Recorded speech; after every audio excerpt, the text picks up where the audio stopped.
The first step towards achieving your dreams is having the right coach. Get the best education with forensic classes by Diksha and make your NET forensic exam dreams come true. Download the app now. Hello everyone, welcome to our YouTube channel. In आज की class में हम पढ़ रहे हैं what is forensic chemistry. And before starting today's lecture I would like to remind you all that you can join semester classes for all the semester for BSc first semester, third semester and fifth semester. So सारी की सारी semester classes available हैं for odd semesters. And MSc की first semester and third semester की classes available है, आप join कर सकते हैं हमारे ऑफिशियल ऐप में, जिसकी लिंक आपको डिस्क्रिप्शन में मिल जाएगी। दूसरी इंपॉर्टेंट अनाउंसमेंट ये है कि अगर आप नेट की प्रिपरेशन कर रहे हैं 2022 दिसंबर साइकिल की क्रिमिनोलॉजी से एंड फोरेंसिक साइंस से, तो ये दोनों ही जो सब्जेक्ट्स हैं इनके पेपर 2 के कोर्सेज अवेलेबल हैं।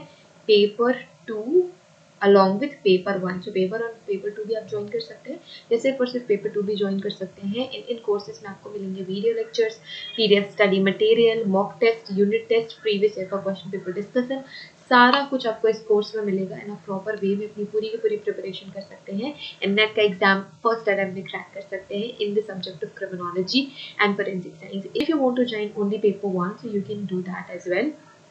So let's start today's class that is about forensic chemistry. So forensic chemistry क्या है? First we will understand what is forensics. So forensics is something which is related to law. किससे related है? Law से related है। In chemistry हमने बचपन से पढ़ी हुई है, मतलब स्कूल से पढ़ी हुई है व्हाट इज केमिस्ट्री। सो हम केमिस्ट्री में केमिकल एलिमेंट्स के बारे में पढ़ते हैं, केमिकल एनालिसिस करते हैं। सो जब भी हम कोई भी केमिकल एनालिसिस करेंगे, chemical analysis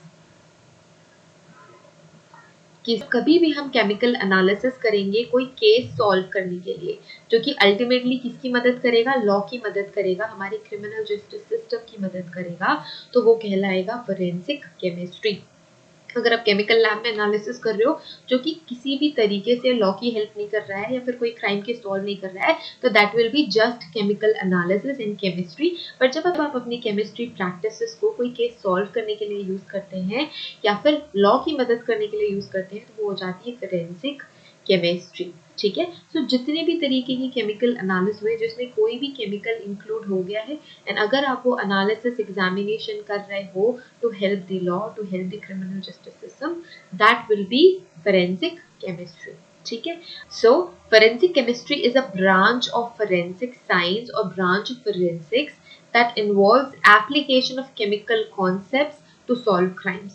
So forensic chemistry is the application to analyze any non-biological materials. So हमने non-biological materials क्यों बोला? अगर biological materials include हो जाते हैं तो वो हो जाएगी forensic biology.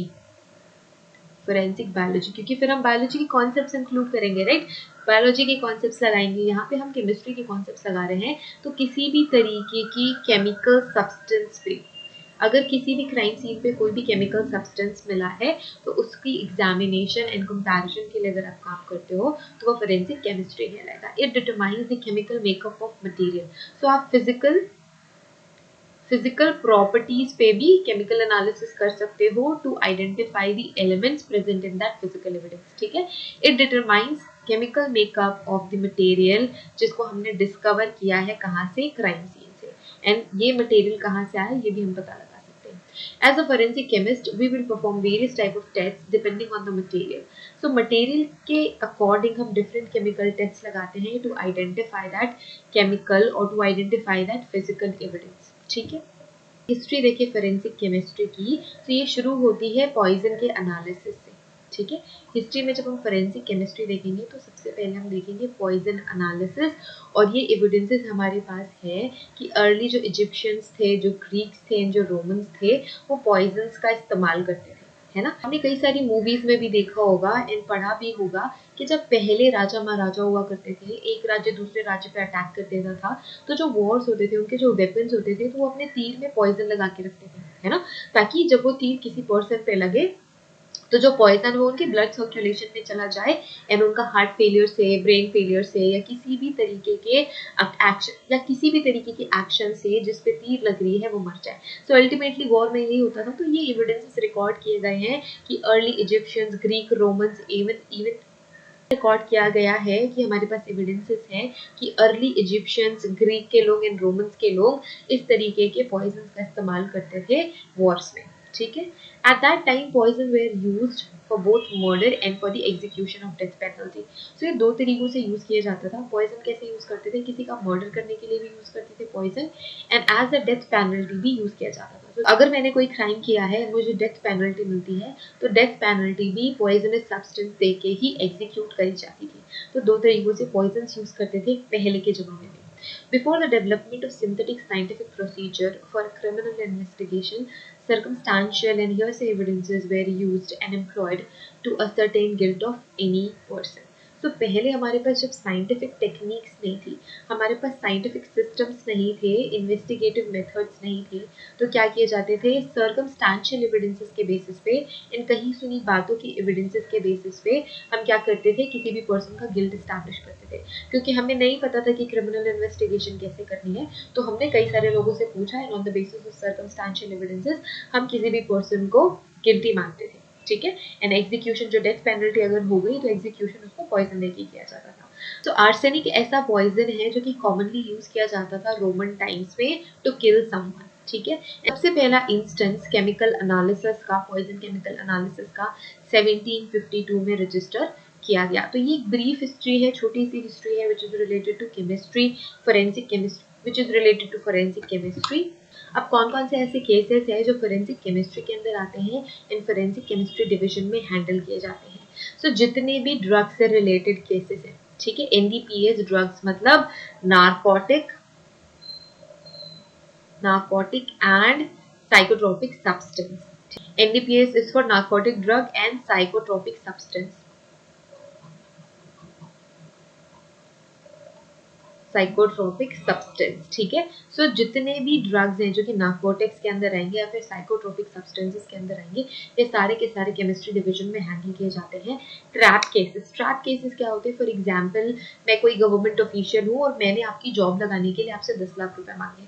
तो जब आप मुझे 10 लाख रुपए देंगे तो उन 10 लाख में फिर किसी भी तरीके से आप मेरी वो डिमांड जो है 10 लाख की, ताकि मैं आपकी जॉब लगा दूं, अगर वो आप कैप्चर कर लेते हो, अगर वो केमिकल्स यूज करके कैप्चर करते हो, तो एक केमिकल होता है जो कि अगर आप लेट्स से अगर मुझे आप कैश दे रहे हो, ऑफ कोर्स इस तरीके के लेन देन कैश में होते हैं, क्योंकि फिर अगर आप ऑनलाइन करोगे तो वो रजिस्टर हो जाएगा, फिर आपको गवर्नमेंट को बताना पड़ेगा कि ये लेन देन किस वजह से हुआ है। सो यूजुअली ये कैश में होता है। तो ट्रैप केसेस में क्या होता है कि फॉर एग्जांपल आप मुझे 10 लाख दे रहे हो इन कैश और आपने उस 10 लाख रुपीज में केमिकल फिनोफ्थलीन ऐड कर दिया है, तो जब मैं वो 10 लाख रुपीज रिसीव करूंगी, उन्हें टच करूंगी, तो वो ट्रांसफर हो जाएगा मेरे हैंड्स पे, है ना। आप ये बोल सकते हो this is because of law of exchange. आपने मुझे वो पैसे दिए, मैंने उनको टच किया, जो केमिकल्स उन नोट पे था या जो केमिकल्स उस मनी पे था वो मेरे हाथ में ट्रांसफर हो गया। एंड देन फिर जो टीम है, केमिकल एनालिसिस की टीम है, वो मेरे हैंड की सैंपल्स लेगी, मेरा हैंड वॉश किया जाएगा एंड जो सैंपल उनको मिलेगा हैंड वॉशिंग के बाद वो केमिकल एनालिसिस के लिए जाएगा। अगर वो पॉजिटिव हो जाता है फिनोफ्थलीन के लिए, तो इसका मतलब ये है कि ये कंफर्म हो जाता है कि मैंने आपसे 10 लाख रुपीज की डिमांड करी, मैंने ब्राइब मांगी है सो दैट मैं आपको जॉब दे सकूं। तो इस तरह के केसेस ट्रैप केसेस में आते हैं। एसिड अटैक्स की केसेस भी ट्रैप केसेस में आते हैं। इसके अलावा जो भी इलिक्ट ड्रग्स होते हैं, इलिक्ट लिकर्स होते हैं, बेवरेजेस होते हैं, तो ये अल्कोहलिक भी हो गए, नॉन अल्कोहलिक भी हो गए। सो इस तरीके के जो लिकर्स हैं, इस तरीके के जो केमिकल सब्सटेंसेस हैं, ये भी केमिस्ट्री डिवीजन में ही हैंडल किए जाते हैं। आर्सन के केसेस भी केमिस्ट्री डिवीजन में हैंडल किए जाते हैं। अब आर्सन क्या है, what is arson?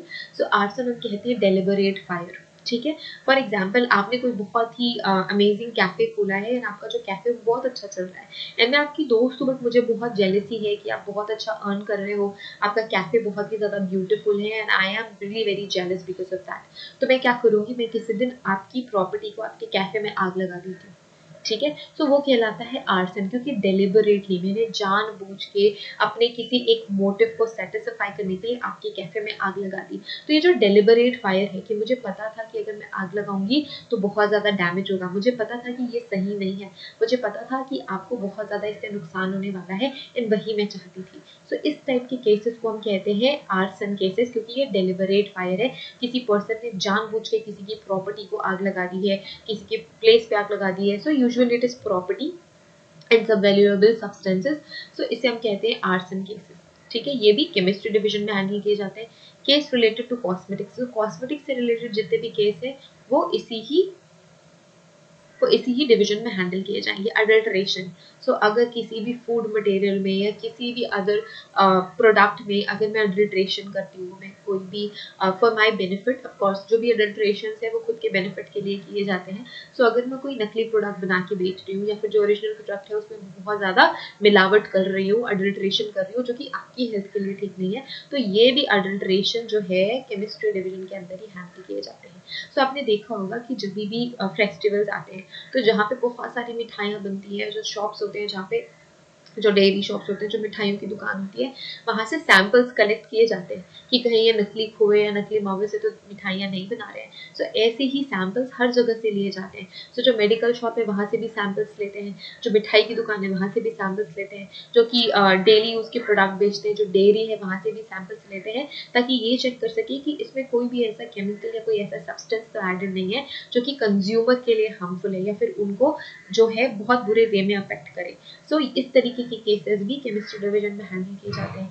Analysis of gold metals and alloys in the case of cheating, तो चीटिंग के केस में भी जितने भी एनालिसिस है मेटल्स का, अलॉयज का, ये भी केमिस्ट्री डिवीजन में होता है। फॉर एग्जांपल मैं आपको बोल रही हूँ कि आपको अगर गोल्ड की ज्वेलरी लेनी है एंड मैं बहुत ही कम रेट्स में आपको वो ज्वेलरी दिला दूंगी, तो मैं क्या करूँगी, आपको मैं अपने शॉप लेके जाऊँगी या फिर मैं आपको अपने पहचान की शॉप में लेके जाऊंगी, जहाँ पे आपको नकली गोल्ड का मैं दिला देती हूँ, जो कि बिल्कुल सही लगता है ना, उसमें कुछ अमाउंट ऑफ गोल्ड है and then other is all adulteration, and दूसरा कोई मेटल है जो कि बिल्कुल गोल्ड की तरह लगता है। तो मैंने क्या करी, मैंने करी चीटिंग। आपने गोल्ड के पैसे से वो जो गोल्ड नहीं है, आपने 10-15 हज़ार रुपए कम दिए वो गोल्ड खरीदने के लिए, बट वो गोल्ड भी नहीं था। तो ये जो केस है चीटिंग का या फिर अलॉय का, ये भी केमिस्ट्री डिवीजन में आता है। Examination of petroleum products such as diesel, kerosene and petrol, ये सारे के सारे जो एनालिसिस है केमिस्ट्री डिवीजन में होते हैं। Analysis of low standard, analysis of low standard construction material and also material of adulteration. So अगर कोई भी बिल्डिंग मटेरियल का कंस्ट्रक्शन हो रहा है, सो उस कंस्ट्रक्शन में ये जो यूज़ हो रहा है, फॉर एग्जांपल सीमेंट यूज़ हो रहा है, कंक्रीट यूज़ हो रहा है, तो इसका भी जो स्टैंडर्ड है अगर वो बहुत ज़्यादा लो है तो आपकी बिल्डिंग बहुत ही वीक बनेगी, है ना। एक छोटे से अर्थक्वेक के झटके में पूरी की पूरी बिल्डिंग गिर जाएगी, लाखों का लोगों को नुकसान हो जाएगा, इसके साथ ही साथ बहुत सारे लोगों की जान भी जा सकती है।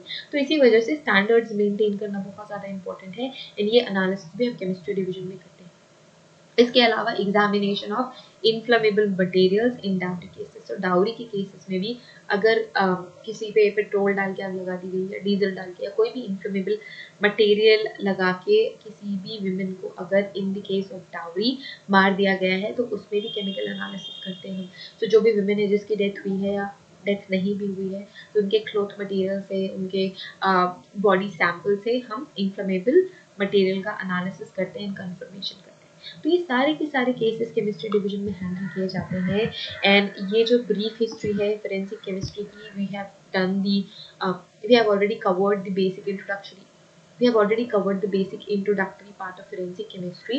So I hope this is all clear now. So this is the introductory video for forensic chemistry. So ये सारी चीजें आप पढ़ते हो forensic chemistry में, and if you want to join our semester classes, the validity is for 6 months. 6 months, क्योंकि आपका एक सेमेस्टर यूजुअली 6 मंथ्स का होता है, एंड देन जब आप इवन सेमेस्टर शुरू करोगे तो इवन सेमेस्टर्स की क्लासेस भी अवेलेबल हो जाएंगी। If you want to join our net classes for forensic and criminology, you can join these classes as well. So thank you so much everyone for watching this video. I hope ये video आप सभी के लिए helpful होगी। So share it with your friends and take care of yourself. Till then, take care.